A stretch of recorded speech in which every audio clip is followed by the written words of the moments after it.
No Lies Detected.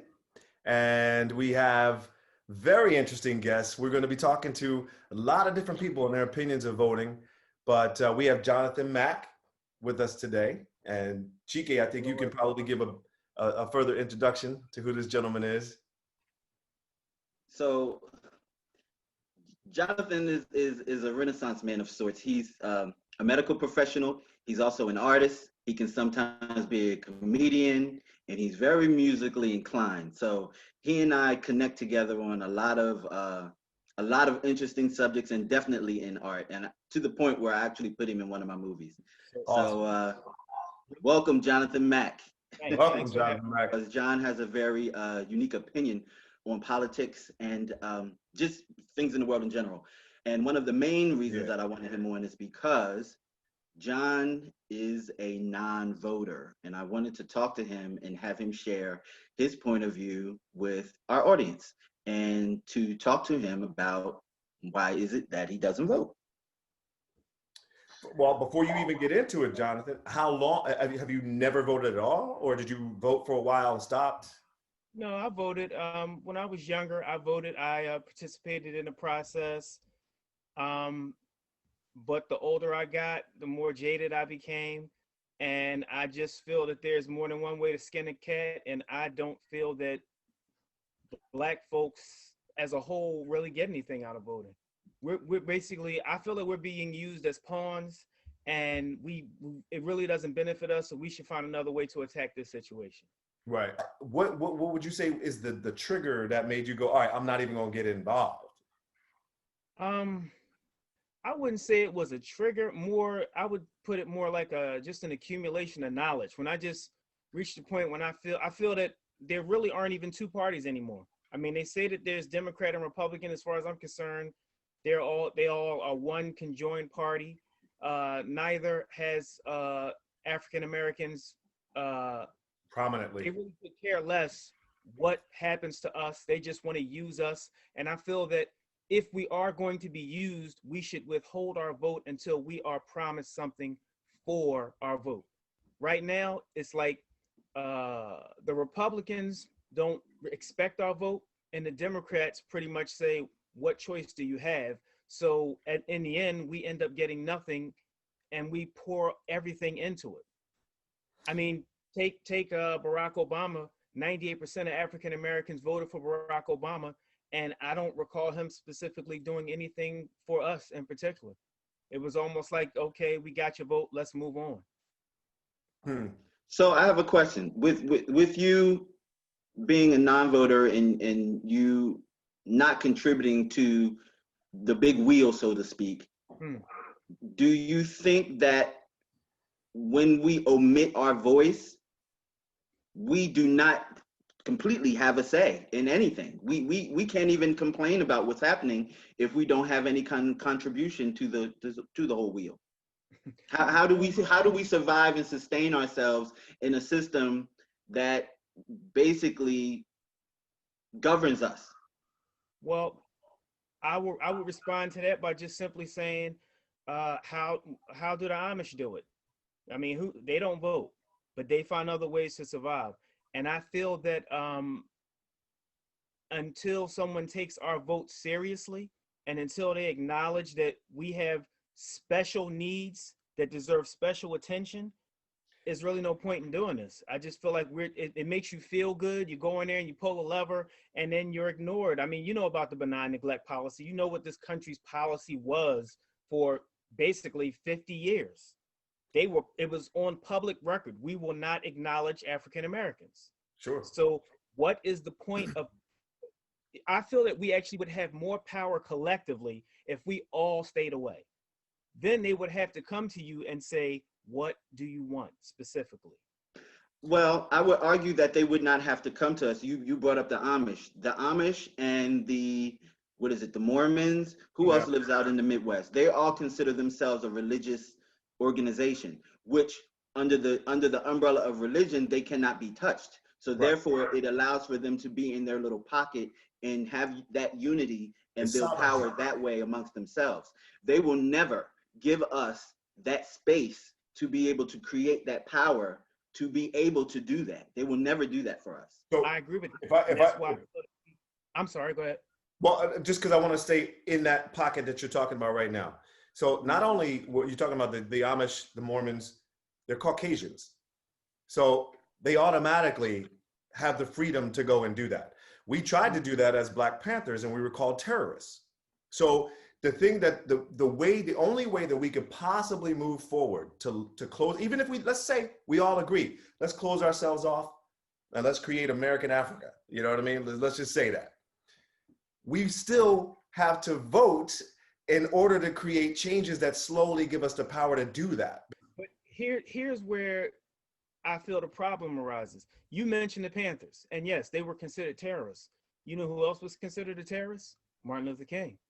Mm-hmm. So it doesn't matter what avenue we take, we are going to be met with heavy resistance because America is built basically it's built through our pain, through our blood, through our being crushed. But legally, it's done legally. Like by law, they were allowed to make us slaves. By law, after we were no longer slaves, let's say, they were able to control our vote, control where we lived, keep us in poverty, keep us on drugs, keep us high. All that was legally done. So the only attack is to go through law. Till we as a people recognize that we have a common enemy. I don't know, maybe, well, yes, a common enemy. I wouldn't call it a Democrat. I wouldn't call it a Republican. Mm-hmm. I mean, it doesn't matter what face you put on it. We have to realize that we have no friends and we have to learn to work collectively with each other to initiate change. We're not going to get it through the government because the government is designed to keep us down. That's the purpose of this government. Yes. It's built on our backs. But if we say, all right, for instance, and I'm sorry, Chike, if we keep going back. No. This is good. Go ahead.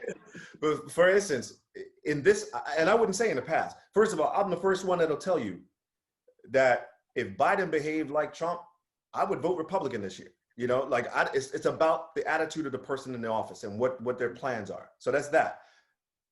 I'm also tired of old white men being in charge of everyone's voice, you know, and solely being in charge. If they want to be part of a team, great. Team with diversity and all of that, that's great. This particular election, we have the possibility, first time ever, to have a woman of color in the White House in a position of power, like real power, like can actually be involved in changing some of these laws, exactly the ones we're talking about, and pulling in. And but hold on. There's also, it's not just about the presidency. Mm-hmm. It's about voting for the right Congress people, the right senators. What we think is the lower tier is actually the tier that makes change. Mm-hmm. The actual lawmakers. There's plenty of people of color out there willing to get involved, but don't have the backup because of disenfranchised people of color that don't want to vote. So it's like a catch-22 until you just use your right to vote and see what happens. Like my whole thing is like, wait a minute.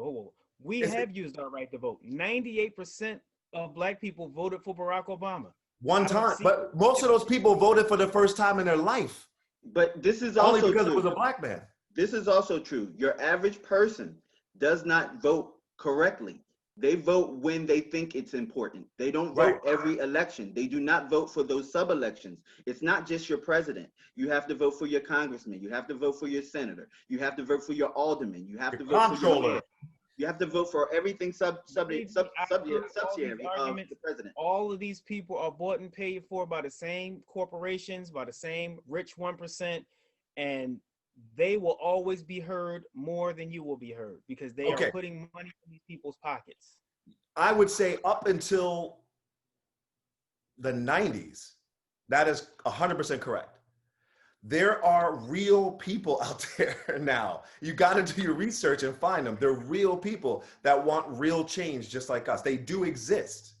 It's not because that's not even helping people anymore. Look at what happened when all of that power came. Now it's like only billionaires are living any kind of life worth of anything. And the rest of us are like, oh shit, how am I get through the next year? Like, how am I figure out this? Like, what if this happens? What if that happens? On That's that, all we agree. because we allowed them to just fester in their own, just build off of their own. But there are people that come from us that are now trying to get positions in politics that are actually honest. But nobody cares because nobody's opened up to the research. Nobody's been told about them. Nobody, they don't have the money. They don't have the fundraising that a Biden or a Trump would have, but they're there. And you want to talk about Black people mobilizing together? If Black people mobilize together, find and research the people that are here for us and bring them up. It's irrelevant to me who the president is until you criminalize racist behavior and put these people in jail. You can hold up all the banners saying Black Lives Matter. Sure. You can march until your feet swell up. Until you put handcuffs on people who practice racism, it's not going to change. And America, this is just my opinion, they're not willing to go that far. You know why? Because their cousin, their sister, their mom, people they love every day, believe those things. And they know that they would have to put handcuffs on the people they love. And until that mentality changes, I'm really just jaded as to any hope for the future. Until we just going to have to learn to exist with ourselves, because quite frankly, America believes it's all of these things that are happening is okay. It's not really happening to a person. It's just Black people. It's not real. A big first step is to realize that voting for a process, putting your vote into a machine that is designed to harm you, it just has no benefit to me. I mean, all these Black people lining up to vote for these people that will go into a room and not take your considerations your considerations won't matter at all to them. Okay, part of the voting process is putting people that think like you in a room. Someone like you wants to take action and seize power, puts themselves up to be voted for. It takes our numbers to put those kind of people in office to make those changes. Our numbers are changing. We're becoming the minority. The majority. They know this. This is why they talk to us the way that they talk to us about voting. Your vote doesn't matter. This is why he's putting thugs outside of voting booths. They know that the vote does matter. We put Barack Obama in office. We didn't put the foundation with him in office to make him able to make the decisions that we needed to make the changes. Change is coming because the numbers are changing, and they know. Historically, people that think like me have wisened up, and we realize that putting ourselves in those offices means putting a bullseye on our back. Yeah, Biden and Harris, no, they're not going to keep hangings from happening in small little lunk-a-dunk towns. No, that's not going to stop unless we go to like civil war. That's a whole, and that's still on the table. I feel like but the thing is that there's already a civil war. I mean, it's just that most people are not aware of it, but it's going on right now. Oh yeah. Well, people keep saying, your lucky Blacks just want their fair share and they don't want revenge. And that's the thing. Is when we never wanted though. We've only wanted a fair share. Yeah. Oh yeah. But see, that's the thing. But that's people still believing in the system of America. If you want to look at it that way, they're believing that there can be change if we approach this the right way, and it will not be overnight. And I'm not condoning any of the bullshit that we experience on a daily basis with racism and how this country works. But the only way we can actually change it to where kids after us, generations after us, are actually living in a place where it's like, okay, we're all just here doing our thing, is to slowly get the people we need in offices that are going to make the changes. If we decide only when somebody Black is there, that's the one time we vote. That's why Barack Obama was surrounded by racist whites, because we hadn't been voting for other people the whole time. So he got up there and he's by himself. Everything he brought to the table got shot down because he didn't have a team. So in this situation, like, it doesn't seem to be bothering Trump. People say don't do it, and he just does it, and nobody seems to. That this administration has an agenda, and they're actually succeeding on their agenda by putting those justices on the bench. That's what they really want, because what they do, those are life appointments. And John, you and I have talked about that. Those life appointments, it shouldn't be life appointments anymore, but those life appointments will guarantee generations to come. That were placed on the bench And the Democrats, who we consider our allies, said nothing to stop it. They just said, oh, well, this is how it is. You mean when Obama tried to nominate a Supreme Court justice and the whole system, Democrat and a Republican, agreed that it would not happen? I'm supposed to vote for these people? It's all, to me, it's all like wrestling, man. They all play for the same team. They are playing good cop, bad cop with black people. But they all have the same agenda, and the agenda is the fact that we should not be included. And I just feel that we have tried the voting way.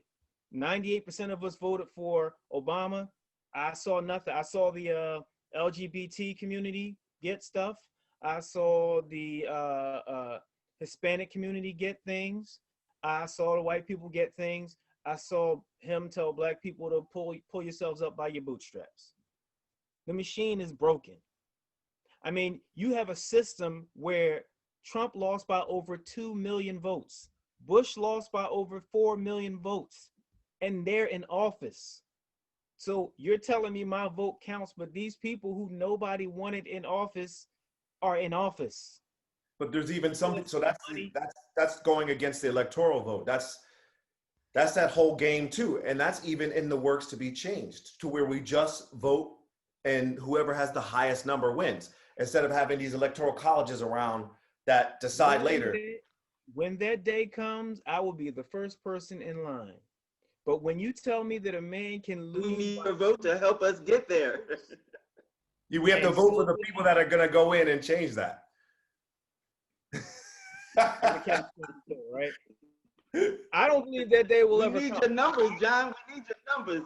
I believe this system is designed to keep us down. That's just, call me a conspiracy theorist. I believe anytime we what's the saying? Every time we figure out the game, they change the rules. Change the rules. And this is real. That's a fact. We have to figure out a way to play outside of the rule box. The rules do not work for us. The rules do not apply for us. There are plenty of rules on the books that say that white people should not be treating black people this way. But there are still sundown towns. There are still hangings being called suicides. There are still shooting unarmed black people 30 and 40 times and going home on paid vacation. Rules on the book say these things should not be happening. I need something else besides rules and talk. I need some kind of change. I'm not convinced that pulling a lever is going to stop these lunatics from behaving in this fashion. Biden and Harris are the first people in the history of this country who are admitting that white supremacy exists and that black folks are getting the shorthand of the stick. He said it live. If you go and look at his policies on his site, he addresses it. So when people are like this, then you go and you give them the power and the chance to do what they said. And then you show them with their vote later if they don't. You make them accountable. It's about getting involved in that way, making them accountable for the things that they promise. It's not going to change, Jonathan. Your way, I get it. I get it 100%. Nothing's going to change your way. How about you think about it like this? We have a grease fire in the kitchen with Biden, but with Trump, we have the furnace in the basement about to explode. There's danger, but there's two different dangers. Right. And I picked the lesser of the danger to try to deal with than to deal with the other. Because honestly, I feel with the orange dude, we could be back in shackles again tomorrow. We like to say that black people died for our right to vote and that we should vote because it's insulting to our ancestors. My retort to that would be black people died for everything. Black people died for crossing the street. Black people died for eating. Black people died for smiling. For building this country. We literally were killed for making this country great. So yes, we died to have the right to vote, but black people also died to have the option to not vote. And that to me is just as important. As a citizen, you have a right to say, no, I don't believe in these things. We all got the same pressure on us. We all got the same problems, and voting or not voting, those racist mentalities are going to exist. Whether Trump is here or not, those people are going to be in the world. Oh yeah, but some of them are going to be harsher than others. Yes. In a Trump world, it's a lot more dangerous than a Biden world will be. And the ability for us to move around and try to make change, it will be more possible in a Biden, I won't even say world, because this country's so damn small compared to the rest of the universe that's happening. Mm-hmm. But Mm-hmm. you know, we will have room to move and to make moves. In a Trump world, our moves are being taken away and limited in a big way, and we're under watch. So that's, you know, that's all I gotta say about that. But Brother John, I appreciate you for coming on and exposing yourself and giving us. You know I'm not shy, man. put his email, his address up there. Put it up. Don't do it to me, guys. I get my share of it. Trust me, from my family and friends as well. But I got a lot of allies too, so I'm not too worried. Yeah, you do. There's a lot of people. There's a lot of people in that head. And honestly, that's one of the reasons why I wanted you on, because of your strong opinions, and you're able to. Some people have strong opinions and cannot articulate their point of view as well as you do. And I wanted people to see that people like you do exist in the world. Mm-hmm. And it's about a debate. It's about conversations. And that's basically what this whole platform is for, to get people talking, to get people motivated in some way, form, or fashion, wherever it is. You know, get involved. And you're involved. You're just involved differently. I agree. Conversation is important, and this conversation is very important. We all should get in rooms like this and talk like this. That's how things get done. We should stay in this conversation, not just during election. I mean, as people of color, we live daily. We go through some shit, and it's like, you know what I mean? The conversations. Ooh, that should be a T-shirt. Go through some shit. That should be a T-shirt. We go through some shit. I already got somebody to design Bad Things Happen in Philadelphia. So I have the graphic and everything. I need that one. That's a good T-shirt. I went in on that. Bad things do happen. Yeah. Very cool, man. Thank you. I appreciate you, Brother John. No problem. Normally, I would ask, you know, the guests, you know, if they want people following them, their social media handles and all that. You can give it if you want. You don't have to. I understand, but I definitely appreciate you, brother. I'll let them give you all the questions, and I'll answer through you, man. Got it. I appreciate both of you. Thanks for the opportunity. Thank you. Absolutely. Take care, guys. All right.